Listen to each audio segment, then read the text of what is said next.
আল্লাহ রাব্বুল আলামিন কোরআনে বারবার কিয়ামতের কথা বলে মানুষকে স্মরণ করিয়ে দিয়েছেন এই পৃথিবী নশ্বর, সবাইকে একদিন মহাবিশ্বের সৃষ্টিকর্তা আল্লাহ তাআলার কাছে ফিরতে হবে। নবীজি সাল্লাল্লাহু আলাইহি ওয়াসাল্লামকে জিজ্ঞেস করা হতো কিয়ামত কবে হবে। তার জবাবে আল্লাহ তাআলা ওহী নাজিল করে জানিয়েছেন কিয়ামত নির্দিষ্ট সময়ে হবে, যার ব্যাপারে আল্লাহ তাআলা ব্যতীত আর কেউ জানে না। কিয়ামত কখন হবে তা স্পষ্ট করে না জানানো হলেও নবীজি তার উম্মতকে সতর্ক করার জন্য বারবার কিয়ামতের আলামত নিয়ে আলোচনা করেছেন, বর্ণনা করেছেন কিয়ামতের ছোট ও বড় আলামত নিয়ে। কিয়ামতের ছোট ছোট আলামত কিছু প্রকাশিত হলেও বড় কোনো আলামত এখনও প্রকাশিত হয়নি। তবে বড় আলামত প্রকাশিত হওয়ার আগে যেসব ছোট আলামত প্রকাশিত হবে তার কিছু প্রকাশিত হওয়ার প্রক্রিয়া চলমান রয়েছে। ধীরে ধীরে প্রকাশিত হওয়া এসব আলামতের মধ্যে রয়েছে ফুরাত নদী থেকে স্বর্ণের পাহাড় প্রকাশিত হওয়া, আরব ভূখণ্ড সবুজ তৃণলতায় ভরে যাওয়া এবং মদ্যপান, ব্যভিচার ও সুদের প্রচলন বেড়ে যাওয়া ইত্যাদি। ফুরাত নদী শুকিয়ে যাওয়া। সম্প্রতি ফুরাত নদীর পানি হ্রাস নিয়ে বেশ আলোচনা চলছে বিশ্বজুড়ে। অনেকে নদী শাসনের ক্ষেত্রে অবহেলাকে দোষলেও এ বিষয়ে নবী করিম সাল্লাল্লাহু আলাইহি ওয়াসাল্লামের ভবিষ্যৎবাণীরও ব্যাখ্যা ও বিশ্লেষণ তুলে ধরা গুরুত্বপূর্ণ। দক্ষিণ পশ্চিম এশিয়ার একটি গুরুত্বপূর্ণ নদী হল ফুরাত। এটি তুরস্ক থেকে উৎপন্ন হয়ে সিরিয়া, ইরাক অতিক্রম করে দজলা নদীর সঙ্গে মিশে পারস্য উপসাগরে পতিত হয়েছে। প্রায় 2700 কিলোমিটারের দীর্ঘ এই নদী তুরস্ক, সিরিয়া ও ইরাকের জন্য পানির প্রধান উৎস। নদীটি প্রাচীন সভ্যতাগুলোর বিকাশে গুরুত্বপূর্ণ ভূমিকা পালন করেছিল। হযরত আবু হুরায়রা রাদিয়াল্লাহু তাআলা আনহু বর্ণনা করেন, রাসূলুল্লাহ সাল্লাল্লাহু আলাইহি ওয়াসাল্লাম বলেন, অচিরেই ফুরাত নদী শুকিয়ে যাবে আর এর থেকে স্বর্ণের পাহাড় উন্মোচিত হবে। যে ব্যক্তি সেই সময় উপস্থিত থাকবে সে যেন এর কিছুই গ্রহণ না করে। অন্য আরেকটি হাদিসে এসেছে কিয়ামত সংঘটিত হবে না যতক্ষণ না ফুরাত নদীতে একটি স্বর্ণের পাহাড় প্রকাশ পাবে। মানুষ তা নিয়ে যুদ্ধে লিপ্ত হবে এবং প্রতিটি দলের শতকরা 99 জন মারা যাবে। তাদের প্রত্যেকেই বলবে, হায়, আমি যদি বেঁচে যাওয়া ব্যক্তিটি হতাম। ইসলামী স্কলারদের মতে এই হাদিসের ভবিষ্যৎবাণীকে কয়েকভাবে ব্যাখ্যা করা হয়েছে। শাইখুল ইসলাম তাকি উসমানী বলেন, ফুরাত নদী স্বর্ণের পাহাড় দুই অর্থে হতে পারে। এক, নদীর স্থানে একটি পাহাড় উঠবে যেখানে স্বর্ণের খনি থাকবে। দুই, নদীর তলদেশে প্রচুর স্বর্ণের মজুদ উন্মোচিত হবে। সাম্প্রতিক সময়ে ফুরাত নদীর পানির স্তর উল্লেখযোগ্যভাবে হ্রাস পেয়েছে, যা তুরস্ক, সিরিয়া ও ইরাকের মধ্যে বাঁধ নির্মাণ ও পানির ব্যবহারের কারণেও হতে পারে। তবে নদীর স্বর্ণের পাহাড় প্রকাশের আলামত এখনও পূর্ণরূপে দেখা যায়নি। স্কলার ইবনে হাজার আসকালানী রহমতুল্লাহি আলাইহি বলেছেন, এই ঘটনা ইমাম মাহদির আগমনের ঠিক পূর্বে সংঘটিত হবে। মূর্খতা, ব্যভিচার, মদ্যপান ও নারীদের সংখ্যা বেড়ে যাওয়া। নবীজি সাল্লাল্লাহু আলাইহি ওয়াসাল্লাম এক হাদিসে কিয়ামতের ছোট ছোট আলামত নিয়ে কথা বলেছেন। হযরত আনাস রাদিয়াল্লাহু তাআলা আনহু থেকে বর্ণিত, তিনি বলেন, আমি রাসূলুল্লাহ সাল্লাল্লাহু আলাইহি ওয়াসাল্লামের কাছ থেকে এমন একটি হাদিস শুনেছি যা আমি ছাড়া আর কেউ তোমাদের বর্ণনা করবে না।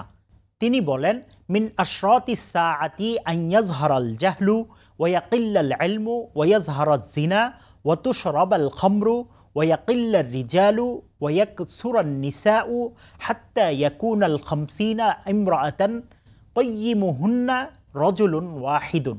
অর্থ, কিয়ামতের কতক নিদর্শন হলো অজ্ঞতা প্রকাশ পাবে, দ্বীনি ইলম হ্রাস পাবে, ব্যভিচার প্রকাশ হতে থাকবে, মদ্যপান ব্যাপক হবে, পুরুষের সংখ্যা কমবে আর নারীদের সংখ্যা বেড়ে যাবে। এমনকি 50 জন নারীর পরিচালক হবে একজন পুরুষ। আরব ভূখণ্ড তৃণভূমি ও নদ নদীতে ভরে যাওয়া। আরব ভূমিতে, বিশেষ করে মক্কা ও মদিনায় সবুজ গাছপালা ও তৃণলতা সাধারণত দেখা যায় না। নবীজি সাল্লাল্লাহু আলাইহি ওয়াসাল্লাম বলেছেন, লা তাকুমুস সাআতু হাত্তা তাউদা আরদুল আরবি মুরুজাও ওয়া আনহারা। অর্থাৎ ততদিন পর্যন্ত কিয়ামত প্রতিষ্ঠিত হবে না যতদিন পর্যন্ত না আরব উপদ্বীপ গাছপালা ও নদী-নালায় পূর্ণ হবে।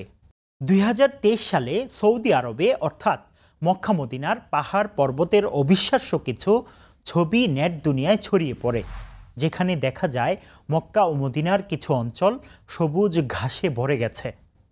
সৌদি আরবের national centre of meteorology NCM জানায়, দেশটির বেশিরভাগ অঞ্চলে বৃষ্টি হওয়ার পর এমন হয়েছে যা আগে কখনো কল্পনাও করা যেত না তা ঘটেছে সৌদিতে।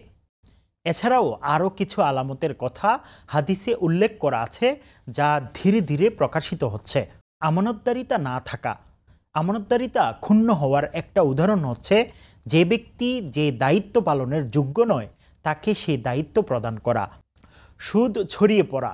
সারা বিশ্বে এখন সুদের ব্যাপকতা তা তো বলার অপেক্ষা রাখে না। যতটা ব্যাপক 20 শতকের আগে তেমন একটা ছিল না। নানা রকম গোলযোগ ফিতনা সৃষ্টি হওয়া, যেমন ইসলামের শুরুর দিকে ওসমান রাদিয়াল্লাহু তাআলা আনহুর হত্যাকাণ্ড সংঘটিত হওয়া, জঙ্গে জামাল ও সিফিনের যুদ্ধ, খারিজিদের আবির্ভাব, হাররার যুদ্ধ, কোরআন আল্লাহর একটি সৃষ্টি এই মতবাদের বহিঃপ্রকাশ ইত্যাদি। বর্তমানেও ইসলামী বিভিন্ন দল ও বাহিনীর আবির্ভাব ঘটছে। এসব দল ও বাহিনীর মধ্যে অন্তর্কোন্দল দেখা যাচ্ছে, যা দিন দিন আরও বেশি হবে বলে ইসলামী চিন্তাবিদরা ধারণা করছেন। নবুয়তের মিথ্যা দাবিদারদের আত্মপ্রকাশ, যেমন মুসাইলামাতুল কাজ্জাব ও আসওয়াদ আনসির মিথ্যা দাবি।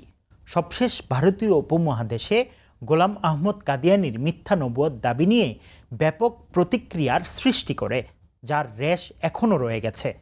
ভবিষ্যতে মিথ্যা নবুয়তের দাবি আরও বেড়ে যাবে। হাদিসে এমনটিই জানা যায়।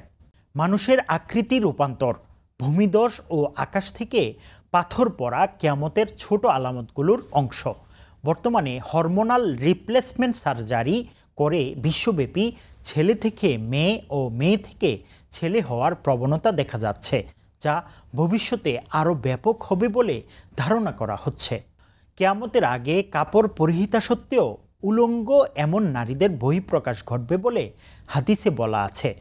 বর্তমান যুগে নারীদের পোশাকে এমন বৈচিত্র্য দেখা যাচ্ছে যা এই হাদিসকে সত্যায়িত করছে। কিয়ামতের আগে এর ব্যাপকতা বেড়ে যাবে তা নিয়ে সহজেই অনুমান করা যায়। বর্তমান যুগে আমরা কিয়ামতের ছোট ছোট আলামত প্রকাশ হতে দেখেছি। এগুলো আমাদের প্রভাবিত করে ব্যক্তিগত ও সামষ্টিক জীবন পরিচালনায় দায়িত্বশীল হতে এবং আল্লাহর আদেশ নিষেধ মেনে চলতে। ভবিষ্যতের বড় আলামতগুলো প্রকাশের আগে আমাদের উচিত আত্মশুদ্ধি এবং ধর্মীয় নির্দেশনা মেনে জীবনযাপন করা। এভাবে কিয়ামতের আলামতকে উপলব্ধি করা আমাদের ঈমানকে আরও শক্তিশালী করতে ও আল্লাহর নিকট উপস্থিত হতে প্রস্তুত থাকার সুযোগ করে দেয়। আল্লাহ তাআলা আমাদের সঠিক পথে চলার তৌফিক দান করুন। আমিন।